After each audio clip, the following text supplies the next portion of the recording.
All right, welcome into another edition of The Focus, where I sit down with executives, managers, coaches, players, and journalists who have made a significant impact on the Valley sports scene. Joining me today is Diamondbacks CEO and President Derrick Hall. Derrick, thank you so much for taking the time to join me. Thanks for having me. You just put a little pressure on me with that intro. I mean, it's success. You want me to keep going? Yeah. All the accolades? We'll get to those in a minute. So, you are joining us actually at moments after the official news came out that the Coyotes have been sold to Ryan Smith and will be relocating to Salt Lake City.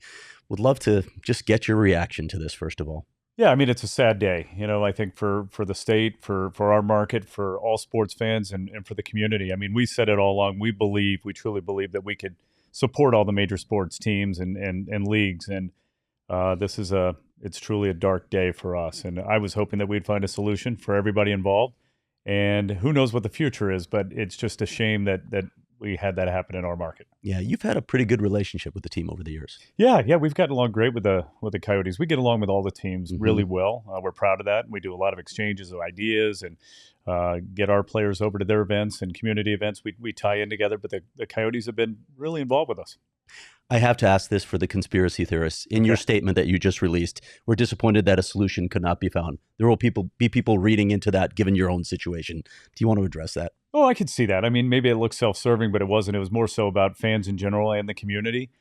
We are also looking for a stadium solution, but when we were referring to a solution to be found or met, it was really for both sides and all sides. And I'm not even sure what both sides are, right? I mean, This is a team that was in Phoenix, and it was in Glendale, and it was trying to be in Tempe. So not really sure, but for us, I mean, we'll keep at it. I mean, we're going to keep going. And if it sends a message, that wasn't the intention, but that's okay. I have to ask, how serious did discussions get about the possibility of the Coyotes playing at Chase? They did. No, we had a couple of meetings. I mean, they liked the idea. Javier liked the idea of playing open air. Thought having ice at Chase Field would be a good concept, and I agree with that. We've always wanted to have some of the larger hockey events, NHL events at Chase Field. That would have been a nice way to intro that. But we did. We had several conversations with them about it. Did you get as far as maybe configurations, things like that? We didn't get that far. Okay. We took a look, and we know having bowl games there, having some basketball games there, we can make it work. We easily could. Yeah, you've made a few things work there. We have, but we just weren't sure if the schedules would line up and if all the financials and details would work out. So we never really got to that point. All right, you're not here to talk about the Coyotes, but I appreciate you answering that. I don't know a lot about your childhood, but I am intrigued by the idea that you grew up in a newspaper family. So can you tell me a little bit about that? Sure can, yeah. So my dad, Larry Hall, who really got me into baseball, he was an All-American catcher in the state of Arkansas. He actually had the Cardinals try and sign him, but his father said it wasn't for enough money. So nobody ever came back and came after him again. And he got into newspapers, and I'm glad he did because he had a great career. And he was really up on the sales side, advertising side. Ultimately became a general manager and publisher. And he was, we moved all over the place as kids, but Daily News in LA, the LA Times, Dallas Times-Herald, Dallas Morning News, New York Post, were all newspapers on the East Coast, Las Vegas Sun, Las Vegas Review-Journal. So he made his rounds, and then he started his own magazine in Las Vegas before we lost him. How much of a part of your, I imagine it's a lot since you can name all those papers, but how much a part of the household was the newspaper culture then? It was the greatest. It was everything to us. And it's still difficult for me not to read a paper in the morning. I'm so used to it. And knowing the major newspapers in each of the cities and seeing them hold on and seeing them transform into a completely different business model has been unique and interesting to me. But big part of who I am. And watching him as an executive, he was unbelievable. I mean, Craig, people would run through a wall for him. Everybody loved working for him. And it was just he was my idol. So it was a lot of fun watching him and being a part of newspaper too. As a kid in high school, I was able to work at his papers. And what'd you do? I did a little bit of everything, but going and picking up ads at some of the agencies and delivering if I had to, and whatever it took. Just watching him, though, really being a sponge and absorbing. Was that a driving force in ASU and Cronkite? A little bit, yeah, for Okay. me. I was trying to figure out what I was going to do in mass media and communications. I love baseball, love sports. Didn't know how to get into sports. I thought maybe it was a way to get into maybe sports broadcasting, maybe sports journalism. So that's really how I got involved. But I figured I was still going to find a way to try and get into Major League Baseball somehow, and luckily did. Okay. Can you walk me through that path then? How your steps through? Sure. First off, what was your experience at Arizona State University? Oh, it was phenomenal. I was going to go to one of the military academies. I actually had an appointment to West Point and it's someone pretty impressive Academy. Speaking on your behalf. So yeah, and I decided to go to ASU. So here we go. That says a lot about Arizona State. But I had some leadership opportunities at ASU, speech and debate team. So I came here, got involved, Greek life, athletics. As far as working in athletics, student government. So really got to do a little bit of everything and made a big school very small. So I had the time of my life at ASU. I still try and get back. I'm connected to it, and I'm really proud of its growth and where we went from a reputation that wasn't bad, but here we were when I went to school. We were the party school. Where now it's really the king and queen of innovation. So I'm really, really pleased and proud of where it's taken, where this university has taken off to. What was the athletic scene while you were there? Do you remember? It was okay. It was all right. Yeah, I mean, we had some pretty good basketball teams, and I would go to all the basketball, all the football. In fact, I worked on the football field as cable grip, so I had to go to every game. And we also had the Cardinals there at the time, so I'm working Cardinal games, I'm working ASU games, out there with gloves on and running behind the camera. But I tried to do as much as I could. I really did, and I had a blast at school, and that's where I met my wife. She's from Tucson, but she came to ASU as well, and we've been together, over 35 years together and married over 32. It's been phenomenal. Did you get to interact with any of the coaches, the players, any notables that stand out during that time? Yeah, I mean, I think back then each of the football coaches being on the field, and Bill Frieder quite a bit when he was our coach at the time. There's a character, yeah. Yeah, so I was part of the student athletic board, and so we engaged with all the coaches and tried to help them if it came to recruiting or promoting the sports as much as we could. And then from there, I had heard about at the time, there were maybe 3 sports administration programs for a master's degree. Mm-hmm. One was at Ohio University, which was really the first of its kind and oldest of its kind. The second was at UMass in Massachusetts, and then in Florida, St. Thomas. So I wanted to go to OU because I grew up a Dodger fan, in LA when my dad was working there. Of course, it's a different story now when it comes to Dodgers. And Ohio University had the attachment to the Dodgers because Peter O'Malley's father, Walter O'Malley, who moved the team to LA, had a very close relationship with the owner of Unocal 76. Yeah. Used to see their signage everywhere at Dodger Stadium. And he went to his friend and said, look, I need to create some sort of a program because we're only hiring former players to run our organization. We really need people who study the business and know the business. And so he said, well, I'll help you, but you have to go to my alma mater, which was Ohio University. That's the way I heard the story. So they had an internship through Ohio University. I went there, got turned down the first time, went back a second time, got in, and was resilient. Went to the winter baseball meetings in Fontainebleau at the Hotel Fontainebleau in Miami, Florida, and was part of a career search. I'm in a room with like 300 people. We're all wearing bad suits, waiting for them to come in and post up, jobs, and so they're putting up on the board assistant groundskeeper for the Mud Hens, $300 a year, and I'm depressed. I'm like, I'm not doing this. And I went back out in the lobby, and that's where I saw that the Ohio University group was getting back together, alumni reception, and I crashed that party and went in and said, you made a mistake. I need to go here. Let me tell you why. So I got in, ended up getting that internship with the Dodgers in Vero Beach, and then fortunately it turned into a full-time gig in LA and moved up through the rankings with the O'Malley family. How was the suit, by the way, your particular suit? My suit? Do you remember? Yeah, I think it was a brown suit. Yeah, of course. Yeah, really sharp, right? Wow, really okay. sharp. It's aggressive. Yeah. No wonder I didn't get hired. So the Dodgers had to be, in a sense, even though you obviously worked your way up, it had to be a dream in some senses, having grown up where you did. It was. Yeah, and the history of the O'Malley family and working for Peter O'Malley and learning what it's like to really take care of your employees and have a world-class culture and make it feel like family, that's everything that I learned from him. And he took me out of Vero Beach where my first job, they hired me full-time. I was an intern, obviously, there for spring training and for the Florida State League, Vero Beach Dodgers. Got to run everything in the minor leagues, which really prepared me the best. I mean, Craig, I'm pulling the tarp when it's wet. I'm stocking the concession stands. I knew what every beer or every frozen lemonade, who liked it, who wanted it, what their preference was. Tremendous for me. There's a value to that, right? Total. Yeah, absolutely. Learning the business inside and out. And I mean, even having to go there at 4 a.m. to let the cleaning crew in to clean the stadium, it's not fun, it's not glamorous, but you need to go through that. But then, for Peter to say to me, I want you to come out and be assistant director of PR at the time, and then became PR director and then senior vice president, and got really involved with the baseball side. It was perfect. Yet while I was there, the franchise became a new one here. And so in 98 on, I would come here with the team when we would play the D-backs, and I'd sit there in that stadium, at Bank One at the time, and think, I've got to get here. How am I going to get back to this market? I love this market, right? This is where I went to school. Was around Swanee was around at that time? Swanee was around, yeah. Okay. Yeah, Mike Swanson. He was our PR guy here, yep. What made you want to make that switch away from the Dodgers? Yeah. I love it here. It's really about trying to get home, return home. And of course, like I said, my wife is from here. We got married down in Tucson. Her family still lives in Tucson. And it was a franchise that I thought, we could still shape and mold at the time. And I watched what they were doing. I admired what they were doing in the community. And I just always loved Arizona. No doubt we had to get back here, and it all worked out. Walk me through those steps, though, making that shift from LA to the Diamondbacks. Sorry. Well, it was really it was kind of a culture shock because the organizations were so different, and you realize in LA you're wearing bad suits every day, right? But you're wearing a suit and tie each and every game. And it's so different here. You don't want to be in a coat and tie, and I did, and so many people did. But I came here and I'm still wearing it.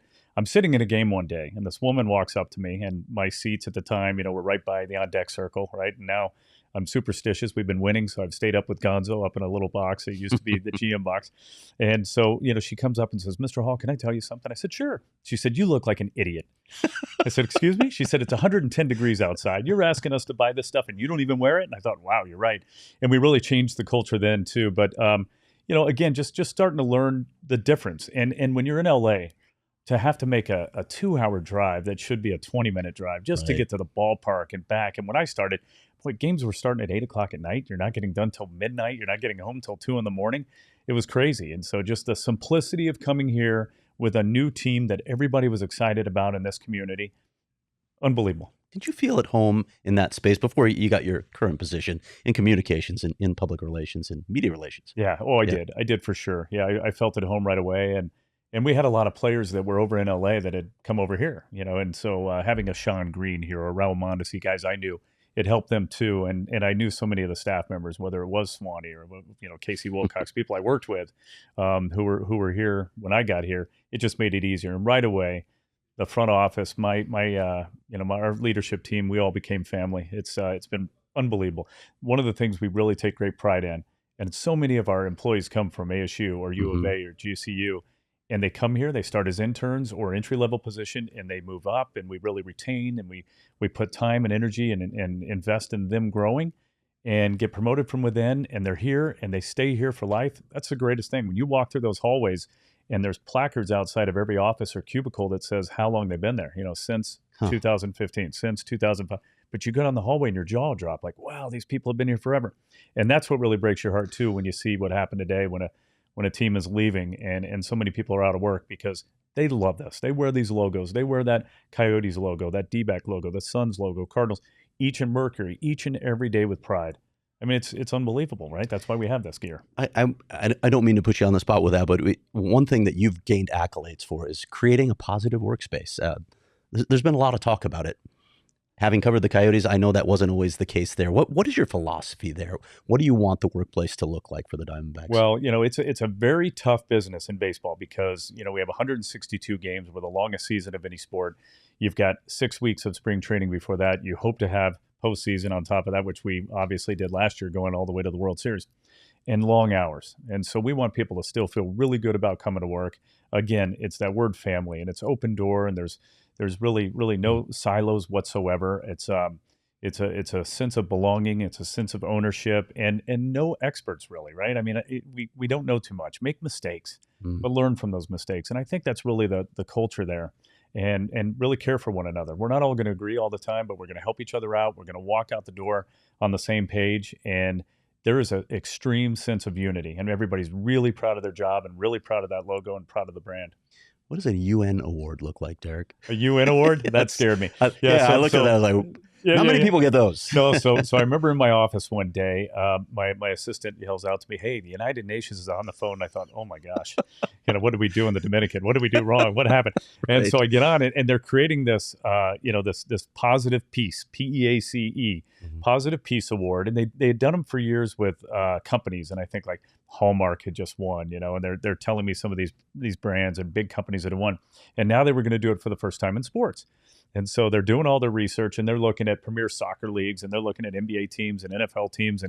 And the director says, "But we keep coming back to the Diamondbacks." And I said, "Well, I think you should." And he said, "But, we'll set up an interview." We talked for probably an hour that day. He got back to me maybe 6 months later and said, "Okay, you're in the finals. We keep coming back to this Diamondback team."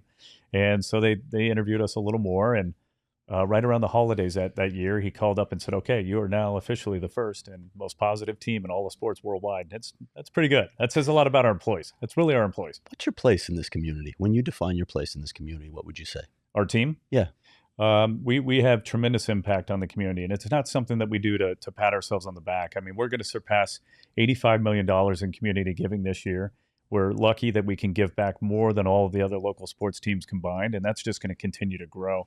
I can't wait. Now we can set our eyes on $100 million that we're going to get to pretty soon. But when you can make a difference, and you realize as a team that you're a community asset, and you have a social responsibility, you've got to give back. And especially in baseball, you think about the history of our game in the community, and you look at like quotes from Jackie Robinson that a life is not, important except for the impact it has on others. Wow. Right. That's who we are. So we know the responsibility. And just this week we were bringing in finalists for the Ken Kendrick Grand Slam Awards, which are, anywhere from 100,000 to 250,000, and to be able to bring in group after group after group and see the needs in the community and know that we can make a difference. It's awesome.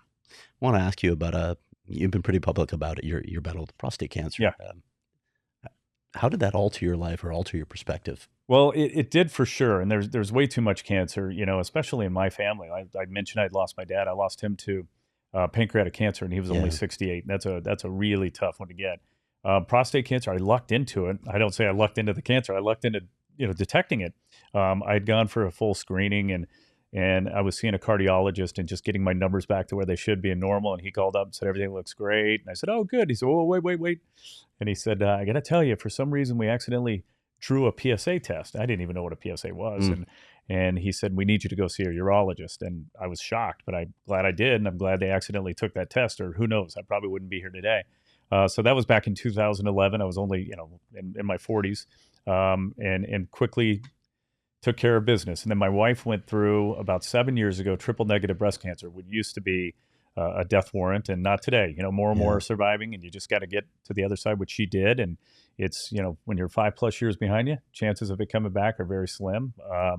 My mother was just diagnosed with breast cancer, so it's everywhere. It's way too much. But I think we all have to talk about it, especially guys, because men are they're too manly to go to the doctor, or they're scared to go to the doctor, or they don't want to go see a specialist. And I mean, I was just as guilty of that. Every year when my physical is coming up, I'm like, oh no, the anxious, approach. And yet afterwards, you thank goodness we went, and most people won't. So if I can encourage other guys with their prostate to go get checked, I don't mind talking about it publicly and telling my story.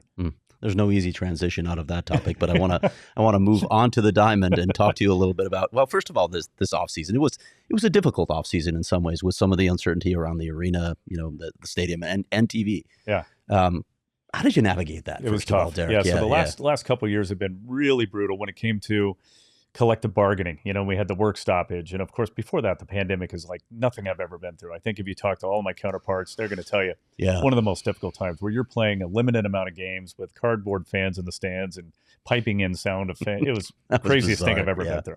And with our culture, having to furlough people, and never knowing even what furlough meant, it was brutal. So then you get beyond that, and you're exactly right. Now we're having the RSN deal and the issues with Diamond and Diamond Sports. So we knew we were going to be in trouble, take a big hit. That was a major source of revenue for us, and a big fuel to our payroll. And we were committed to that payroll number, so we had to find ways to increase revenues elsewhere. And it's still an issue. And then the stadium. I mean, I did, in all honesty, look for possibilities of new stadiums. But at the end of the day, we figured, and of course you would like a new stadium. Everybody would, right? You look at the Braves at the Battery, what you can do with a new stadium. And it wouldn't be 50,000 seats. It would be 36 to 38 or something like that. But at the end of the day, we wanted to stay right here. We wanted to be downtown, right where we are. We're investing in downtown. Our fans have built memories downtown. And I think we're going to be there. I mean, I don't see why we can't. And so we're just trying to figure out that vision. The problem with the stadium, and I know you want to get to the team, and we will, but the problem right now for us is there's never been any sort of flow, like a steady flow of revenue that can go into the stadium to maintain and improve it. And, there are systems in place, like, for example, State Farm, and it's great. The ASTA arrangement is awesome. So they get a recapture of all of the income taxes and sales tax that are generated as a result of that team and that stadium, or arena being there, stadium in that case. In our case, I think something similar could happen where you're not creating new taxes. You're not asking for any money. You're just recapturing that sales tax. And it's not ours, right? It's not our stadium. It's a county stadium, but we're trying to find ways to help them. And also, if we invest in that stadium with that money, we're going to increase revenues that are going to help everybody else out here too. And we're going to be able to spend more money on payroll. So it's all a beautiful thing. What's the state of those discussions? We're continuing to talk, and we're having really good talks, but it requires us to talk to state, county, and city. Sure. And so the county, we're talking about extending our lease and figuring out ways that could help both of us. They've been terrific. The supervisors have been awesome. City, we're talking to city management and the city manager almost every week to see what the possibilities are of working with them, and the state. So I'm positive, but I'm always optimistic. and then going into this offseason, we knew we had some holes to fill. And not many, because we had such a great year. It was, last year was unbelievable, magical, one of the greatest years of my life, as stressful as it was, right? I mean, we can get into the playoffs in a minute, what the mindset is, but we knew that we had to go out there and figure out who our left fielder was going to be, and we brought back Gurriel, and, what we did with the pitching rotation, bringing in Rodriguez first, and then Montgomery. We haven't seen either yet, but but it's been good. From a pinch hitter standpoint, going left and right with Grichuk and with Peterson has been nice. And we've gotten off to a pretty slow start this year. Yet, if you look at it, we don't have our shortstop, we don't have our center fielder, we don't have our catcher really right now. I think he's playing tonight, and we don't have two of our starters, and we don't have our closer. All of that, and then you look at our schedule, and we had to go to Atlanta. We had to play in Colorado, which is never easy. I know, you could say what you want about going there, but it's hard to play there. We played the Yankees. We played the Cardinals and the Cubs. In fact, the Cardinals and Cubs, those 6 games could have gone any way, and you finished 500 there. So to be a game under 500 by the time we do this interview, I'm thrilled. Yeah.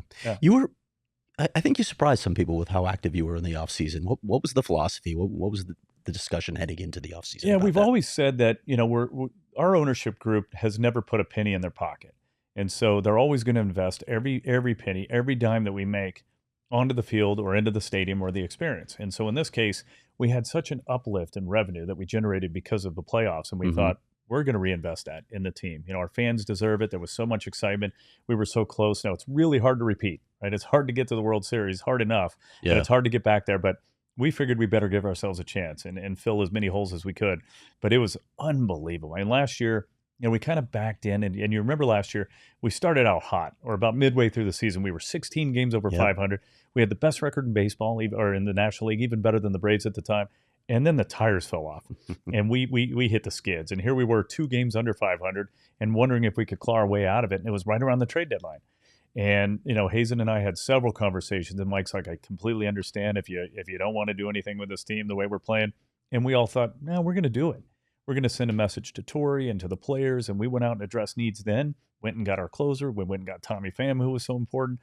Just the moves that we made, I think, at the deadline were great and helped propel us over the top. And that's why we felt like we had to do more this offseason for that same approach and for the same reason. But just backing our way in, barely getting in, and then I thought, okay, we're going to go to Milwaukee. We're going to face Peralta and Burns. It's going to be tough, but it's going to be great experience for that young team.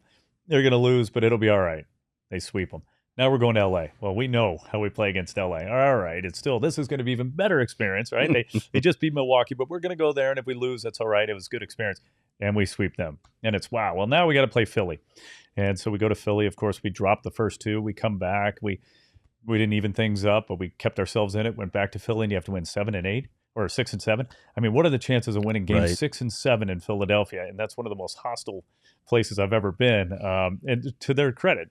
And we pulled in every that off sport, by the way. in every sport, true, not just baseball. Yeah. And then to be on that stage, I mean, Craig, that's what you dream of, and to have that trophy. I was numb, and I remember thinking, this is what this is what you want, right? You want the World Series trophy, of course, more so. But to be in Philadelphia and to hear this little hum of boos before they all left, the fans just booing us on stage, and watching the smiles on those guys' faces and the hugs, and then going back to the hotel where the families were all there, and we had this little party ready to go. I'm on a bus going back, and I tell my wife, why don't you go in? I'll meet you in the ballroom in a little bit. I'll be right there. And I went up to my hotel room, walked in the dark, sat down on the couch, and just started bawling. Like, this is unbelievable. And then, please, can we win the World Series? But anyway, it was just great being there. I want to look back a few seasons to lend further perspective to where you were just a few seasons earlier. That rough season. Really rough. You stood by your leadership then, your GM, your manager. Walk me through that whole process and what you saw maybe to believe that that better days were ahead. We did, and we certainly felt so. I think that when we first hired Mike and his team, we asked them to really take a good look at our farm system and improve the farm system first and foremost. Because who are we as a team? We're not the team that's going to go out and just sign every free agent or huge free agent splashes. We're going to make a few. We're going to go for some trades. We're going to have good international signings. But who we are, draft is very important. Developing from within. Promoting those guys, controlling their early days in the big leagues. And so they did that, and they pulled off some incredible drafts. And we went from a bottom 5 farm system to a top 3. And I just knew, we have to stick to the system. I just knew that they were making the right moves. We had a terrible year on the field at the big league level, but you get a sense of who Torey is. And Torey Lovello is such a great man and great manager, but it's because he's such a good man, and he's got a huge heart, and he cares so much for his players, and they love him. Again, I said, like my father, going through a wall, those players would go through a wall for Torey because he's honest, he communicates, he's vulnerable. He's not afraid to use the word love. I mean, the first day of spring training, even that bad year and after the bad year, you need to love each other, and I love you, and you have to, you're going to have disagreements, you're going to have arguments. First day of spring training, every team thinks they're going to win. And they all say the same thing, but his is just a little different, right? It's heartfelt. You believe him, and you want to love this guy, and you want to play hard for him. And we just felt that way. We thought we could turn it around. We thought we were knocking on the door. And at the end of that 22 year, we saw something, right? The fans, it was that next year, the fans were really excited about the product and about the young guys coming up. When they saw, at the time it was Varsho, but it was Carroll, and it was McCarthy, and it was Thomas, and there was so much excitement, even though we were still losing and we had a bad record. It really carried over. That momentum carried over. And at the end of that year, I had more of my counterparts at the owners' meetings come up to me and say, we hated playing you guys. I just want to tell you, our team does not like playing you. And that, you puff your chest out a little bit with that. Mm-hmm. You're like, ooh, we're on to something. And I'm glad we stuck to them because it paid off. You mentioned earlier that it's very difficult to get back to the World Series. Progress isn't always linear. What's your objective view of the state of this franchise right now? Oh, I think we're in really good shape, and I give a lot of credit not only to the baseball staff. They're tremendous, and they're young, they're energetic, they're creative, they're innovative, they're pioneering, but also the rest of our organization. I mean, the passion, the heart that we talked about in that culture. I've got so much faith in them, and they feel the autonomy. They feel like they can make their own decisions and be creative. So I'm not worried at all where we're headed.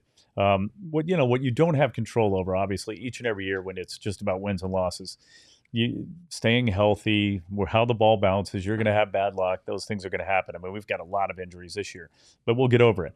But you see the state of our division. And boy, the Dodgers, I mean, you poke the bear, right? And they go out and they sign, they sign 2 players in a week for unlimited $1 billion. resources. Yes. Right. And that's tough.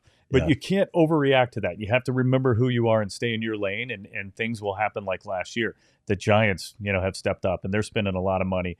The Padres have been there, and they're going to be so much better this year. So that's what probably keeps me up more than anybody, or more than anything, is how tough that division is and how we can compete each and every year. All right, I'm going to throw a curveball at you for this last question here. The word on the street is that you're a gifted impersonator. We've heard a few different things. First of all, where did that skill come from? Did you hone this as a child? And I did. That's funny. That's funny you say that. Well, so I'm a storyteller too, and I can't tell stories unless I use people's voices, right? So I do a lot of that. It's very true. And in LA, I used to impersonate everybody, whether it was people I was working with, whether it was Tommy Lasorda or Vin Scully. And by the way, Vin was the greatest. And I used to pinch myself. I'm like, this guy works for me, right? Yeah. I mean, he was my only employee that could have fired me if he wanted to.